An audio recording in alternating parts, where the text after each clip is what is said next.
about how to empower women and the role of the civil society in particular in this regard.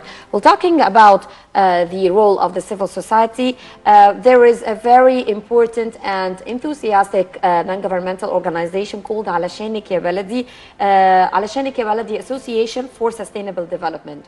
It is one of the most innovative, dynamic and successful youth NGOs here in Egypt.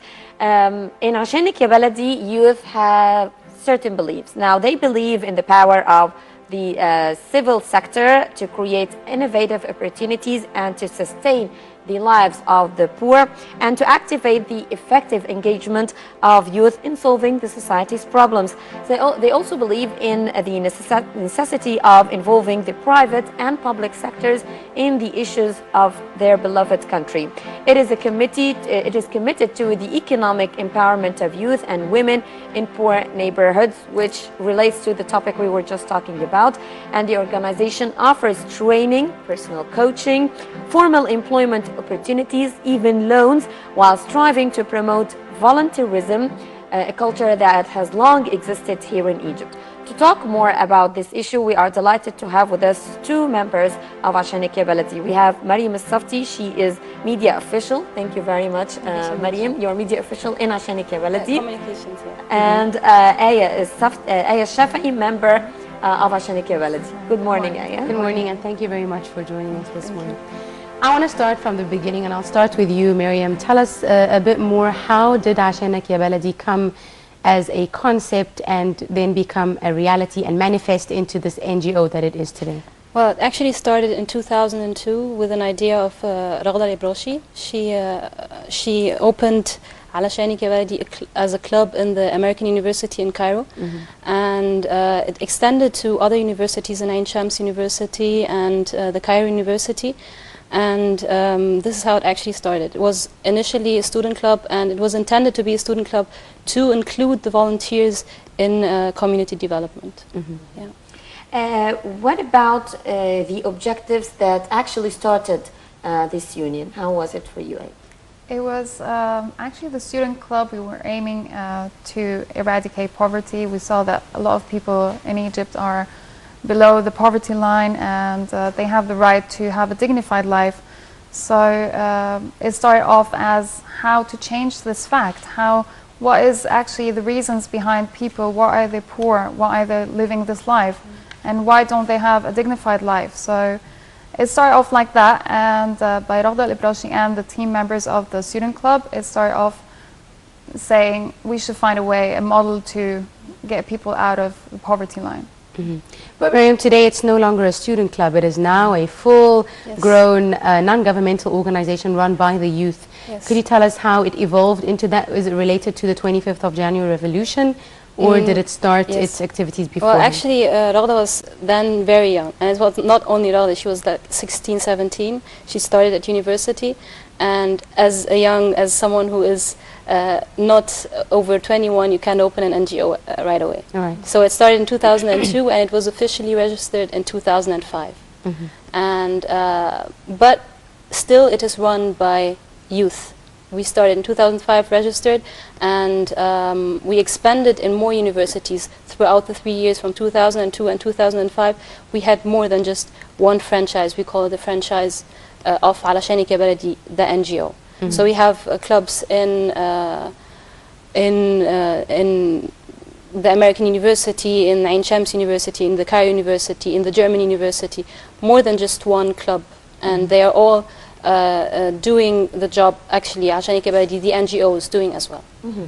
How do you see the job now? I want the opinion of both of you girls. How do you see your role now after the revolution? Because before the revolution, you were just talking about solving the problems of the poor, solving the problems of youth in general, but now it is getting more complicated. So how is it for you now? Okay, actually, we still believe that development is the solution. We still believe Alashanek Balady is, as you said, is committed to the economic empowerment of poor neighborhoods and communities.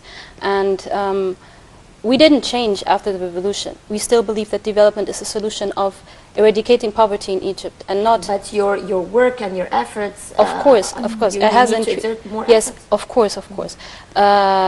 Yani, what I can tell you is that we are planning to expand our operations throughout Egypt. Of course, we're working in 9 governorates up to this moment, but we're trying to expand more and reach more poor people in Egypt. What about you, Aya? Also, I think before the revolution, people were talking mainly about charity, and that was the common thing in the Egyptian community, that we do charity. We still do it. But now, after the revolution, I think people are starting to think development more. So it's our opportunity to actually tell them we have been working in development since 2002, and it's actually time to look at it and take part in it, in development, in developing this country. Aya, tell me, obviously you've exerted a lot of effort and you've worked with a lot of people in development and fighting poverty. Tell us a bit about some of the challenges you've faced. Okay, I'll tell you. Before the revolution, we can tell that we are working on training, employment, and loans, as you said in the beginning. And we were focusing on training and employing people. So this is the model that actually gets people out of poverty, that they have like a sustainable income for themselves and their families. So after the revolution, it's becoming a bit difficult for people to find jobs.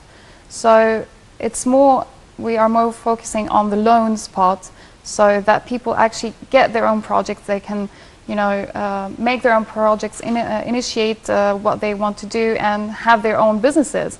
So actually, when you have your own business, it makes good for your family, for the economy of Egypt. You can actually, after that, have people employed in your business. So it's a rotating, sustainable thing. So that's right. And how do the loans work? Okay, the loans work. People come and they fill a form, and we see how they are, what they want to do with the loan first, because it has to be a profitable business that they want to do. It has to work at the end. So if we agree on the project, they come and we give them training. We give them feasibility study, we give them how to manage a project, and we give them a loan, and then we follow up with them how they're doing in the project. And then bit by bit, within the profit, we get back the money of the loan. So it's a sustainable thing. We give them the loan, they give it back, and we give them to another person, and they give it back. And so actually, if we talk about £1,000, it rotates. Yeah, it doesn't stop at one person. But let me be very honest with you. Personally, I try to involve myself in volunteer work previously, but to be very honest, I failed. And one of the reasons I failed was the issue of funding. This was very crucial for me, the issue of funding, how to raise money and try to offer projects for the poor, as you mentioned, to try to help them sustain. I mean, I didn't want to give money to anyone. I just wanted to help them start their own businesses and projects. But I didn't know how to get the funding. So how did it work for you? The funding? Yes. Okay. We get, of course, grants. We get funding from donations and stuff. But we also have something very special, that we have social ventures, something called social ventures, that we believe in the sustainability of the organization itself. So when it comes to sustain it, we have to have something, like an income or a profit going on in the organization. So what we have done is we have social ventures. Of course, they don't cover everything, but they're kind of sustainability helping. So what we do is there are small ventures that get profit to the organization, so we can sustain our services to our beneficiaries. And of course, another thing we do is that we partner with companies and private sectors as well as civic sectors. This is very important. Yes, exactly. That's actually the main. The bulk. That's the bulk. Obviously. Yeah. Miriam, I want to speak a bit about some of your success stories. So now you've discovered how you've come about and your funding and your objectives. Tell us a bit about some of